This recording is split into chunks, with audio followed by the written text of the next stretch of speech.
Hello दोस्तों, इस video के अंदर हम लोग डिस्कस करने वाले हैं यस बैंक लिमिटेड के बारे में, जिसके प्राइस के ऊपर फोकस करें तो फ्राइडे मार्केट की तेज़ी के साथ यहाँ पर भी आपको तेज़ी देखने को मिली एंड 0.33% की तेज़ी के साथ इसकी जो क्लोजिंग है वो आप लोगों को 21 रुपये के आसपास की देखने को मिली है। और इस कंपनी के इस प्राइस के चलते काफ़ी सारे इन्वेस्टर्स का इसके ऊपर फोकस बना हुआ है। काफ़ी सारे लोगों को लगता है ये कंपनी इन फ्यूचर काफ़ी अच्छे खासे मल्टीबैगर रिटर्न्स बनाकर दे सकती है, क्योंकि लास्ट एक साल की बात करें तो यहाँ पर आप लोगों को ग्रोथ देखने को मिली है कई बार।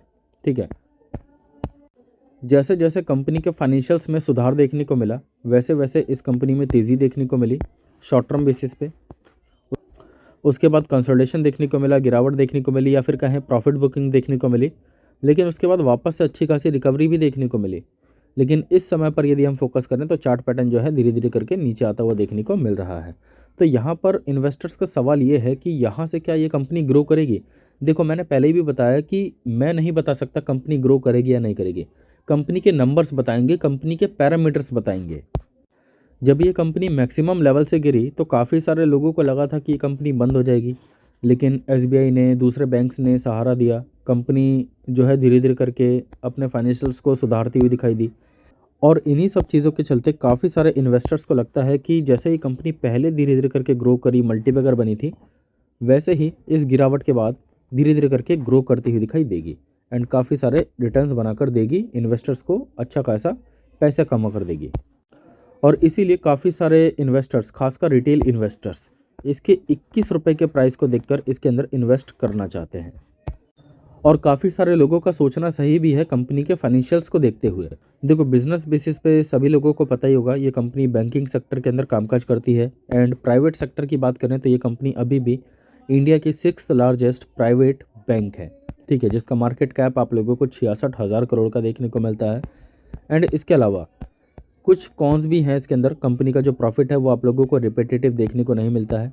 ठीक है, रिटर्न ऑन इक्विटी कुछ खास नहीं है एंड इसका जो प्रॉफिट मार्जिन है वो भी घटता हुआ देखने को मिलेगा। लेकिन इसके बावजूद भी कंपनी का जो फाइनेंशियल प्रॉफिट है, ठीक है, वो आप लोगों को नेट प्रॉफिट के बेसिस पर पहले के मुकाबले ग्रो करता हुआ दिखाई दे रहा है, जिसके चलते लोगों को उम्मीद है कि इन फ्यूचर ये कंपनी ग्रो कर सकती है। ठीक है, नेट प्रॉफिट के बेसिस पर बात करें तो ये कंपनी पहले के मुकाबले पॉजिटिव है एंड अभी कंसिस्टेंसी भी दिखा रही है।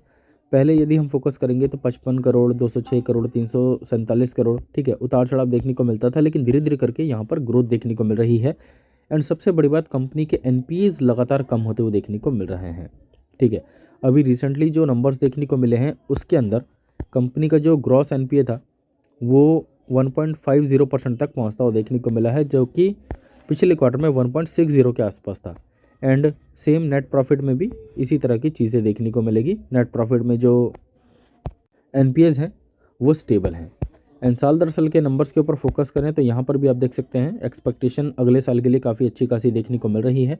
तो यदि Q4 के नंबर्स मार्केट की एक्सपेक्टेशन को बीट कर देते हैं तो यहाँ से जो ग्रोथ है वो डेफिनेटली अच्छी खासी देखने को मिलेगी।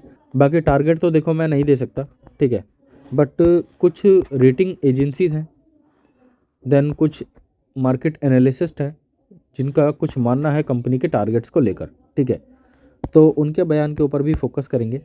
एफआईआईएस का इन्वेस्टमेंट लगातार पहले के मुकाबले बढ़ता हुआ देखने को मिलेगा। डीआईएस का भी इन्वेस्टमेंट कंपनी के अंदर बढ़ता हुआ देखने को मिलेगा। रिटेल इन्वेस्टर्स की होल्डिंग्स कम हुई है, जो कि मुझे लगता है इस समय नहीं होनी चाहिए, क्योंकि स्टॉक ऑलरेडी काफ़ी अच्छे खासे डिस्काउंटेड प्राइस पर है। बाकी कंपनी अच्छा खासा कामकाज करने के लिए अपने एम्प्लॉयज़ को टारगेट्स देती है एंड काफ़ी सारे एम्प्लॉयज़ ने टारगेट्स को पूरा किया भी है। काफ़ी कुछ चीज़ें हासिल की है कंपनी ने, जो कि हमें Q4 के अंदर देखने को मिलेगा। ठीक है, एंड इसके चलते 33,500 शेयर्स जो हैं आरएसयू प्लान के अकॉर्डिंग एम्प्लॉयज़ को अलॉट किए गए हैं। ठीक है, कल ही के दिन।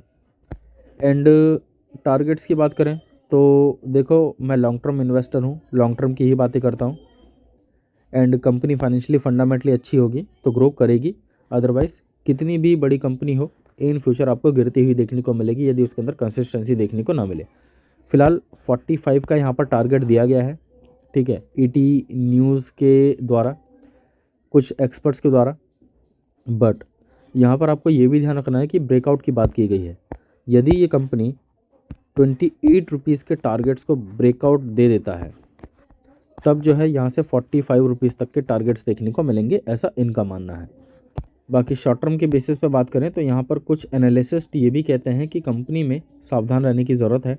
ठीक है, यहाँ पर आप देखिए 2 दिन कुछ खास तेज़ी देखने को नहीं मिली, मार्केट की गिरावट के साथ ही गिरता हुआ देखने को मिला। तो यहाँ पर शॉर्ट टर्म के बेसिस पे उतार चढ़ाव या फिर कहें डे फॉल भी देखने को मिल सकता है यदि मार्केट में गिरावट देखने को मिले।